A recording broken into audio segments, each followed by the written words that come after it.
ಬಳಪ ಹಿಡಿದ ಭಗವಂತ ಇರುತ್ತಾನೆ ನಮಸುತ್ತ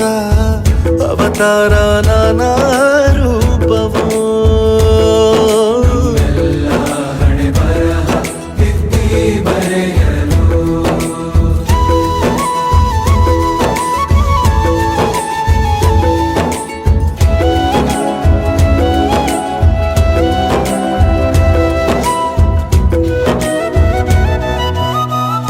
ಬಾಳಲ್ಲಿ ಲೆಕ್ಕ ಎಷ್ಟು ಮುಖ್ಯ ಎಂಬುದ ಬೆರಳಲ್ಲೇ ತೋರಿ ಕಲಿಸಿದ ಗುರುಗಳೇ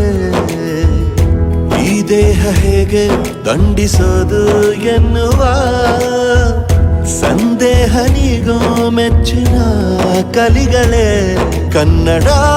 ಕಂಡರೆ ಕಣ್ಣಿಗೆ ಒತ್ತಿಕೋ ಅಕ್ಷರ